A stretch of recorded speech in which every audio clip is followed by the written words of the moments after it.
John McClane travels to Russia to help out his seemingly wayward son, Jack, only to discover that Jack is a CIA operative working to prevent a nuclear weapons heist, causing the father and son to team up against underworld forces. Starring, as always, in every single Die Hard film is Bruce Willis, his son played by Jay Courtney, and it's directed by John Moore. So, guys, was it a good day to Die Hard? Yeah. I mean, the first problem with Die Hard is that it's a 12A. It is partly my fault.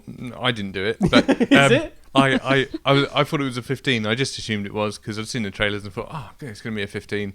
And then the BBFC car comes up, 12A, and you just go, because the problem is, it's not. I think when people talk about the 12A certificate, there's a lot of talk about, well, the films need to be violent, the films need swearing in them.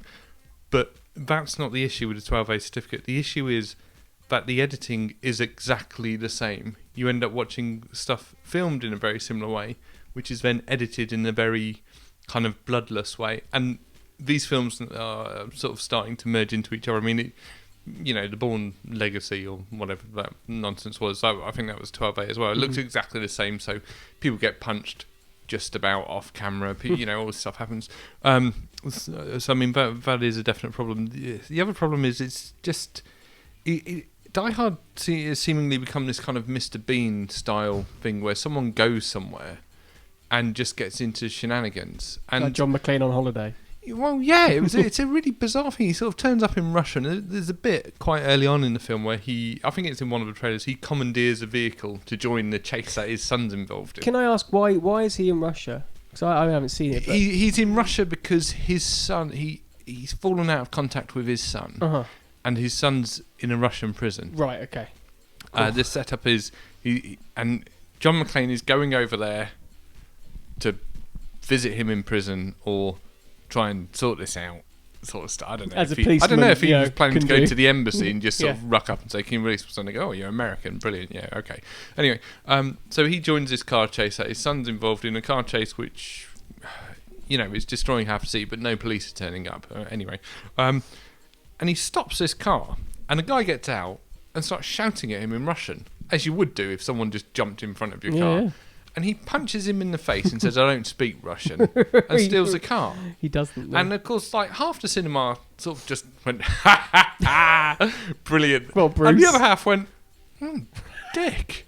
He's just turned into this kind of weirdo, this kind of antisocial oddball. And the nice thing about Die Hard and Die Hard 2 and Die Hard with Vengeance was he's a regular guy who gets caught up in these massive events. And he's too stupid to get too intellectual into foiling the plots. So, ironically, he tends to win out because he's just kind of a very basic sheer guy dogged who just, determination, A to Z, the straightest line is the best way. And that's how he succeeds with these films. And we were, my brother and I were chatting on the way home and he said, well, do you remember the first one where he gets some glass in his feet? Yeah. And he's in the bathroom and it's quite a long scene and he's picking this glass out, he's wrapping up his feet and he's sort of limping around. And I know he'd still probably be dead about 3/4 of the way through.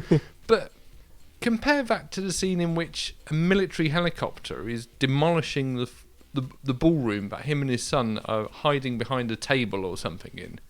And you just kind of think this bears no resemblance to any kind of anything sort of relatable. There's no peril, of course, because as I said, you never actually see anyone get hit in the face or shot, and he says "Yippee-ki-yay, mother," and then I don't know, a tire squeaks or he falls out of the back of an airplane. No, I think he falls out of the back of a helicopter or some rubbish.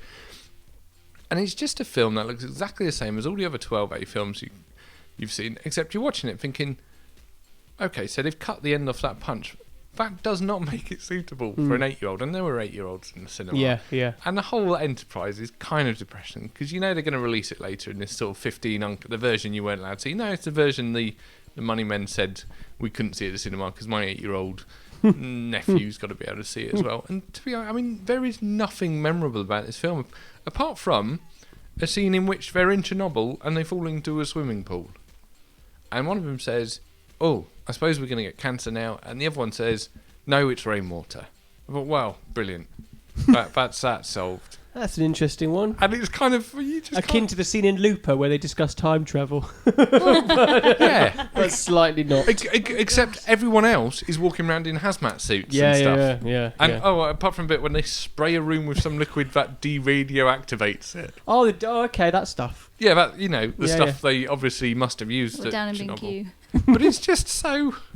I mean, it's just depressing because it's so familiar. It's so tired. It's so lazy. It's got that weird edge that Taken 2 has to it, where it's just foreigners, so you might as well punch them in the face and steal their cars. And the problem is, I don't think you can make Die Hard 5 after you've made Red, in which the whole premise of Red is that they're all really old, but they sort of shamble on, and that's quite. It takes itself quite. I mean, it's hard to say Die Hard takes itself too seriously, because it obviously doesn't. Cause it's peppered with one-liners, and there's a lot of stuff like, "Hey, why'd you stop calling me Dad?" And then his son will say something like, "Oh, leave me alone, John." And they go, "Hey, you're John Jr." in the cinema. Goes, he's called John Jr. And I'm just like, I don't know. Do you ever sit in the cinema and just think, I don't know what I don't know what the hell this trash is. I don't know what people are laughing at. I don't know. And I mean, the stuff in it, the action scenes just go on and on and on to the point where you're going, well, there's no peril. Yeah. There's no danger that anyone's going to get hurt in any of this, apart from all the bystanders who are seemingly no one gives a shit about because the police aren't turning up. And you just go, you know what? The really depressing thing is that it's going to make 500 million or whatever, and there'll be a Die Hard 6 unless Bruce Willis dies, of course, or sees that video of himself on the one show and thinks, "What the hell am I doing?" Yeah. It's dreadful, is what I'm saying. That's a no. It's a no then. I wouldn't even recommend seeing it on DVD or even on telly. I mean, 4.0 was watchable. Yeah. But this is just watch the original 3 films. It's just 12A. Is this 12A? Was the original an 18 or a 15? It was an 18. 18, the original. Yeah. So Then it was a sequel of. I think the second one was a 5th. Oh, I don't know actually. It was on last night. I watched a bit of it, but I'm not sure what certificate it was.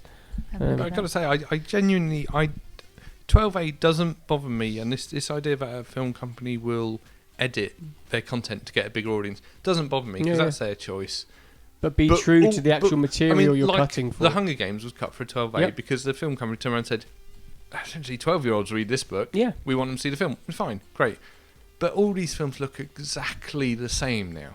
Like, you could just swap the scenes in and out with, I don't know, Expendables 2, 3D, whatever I don't know. Let's leave it at that.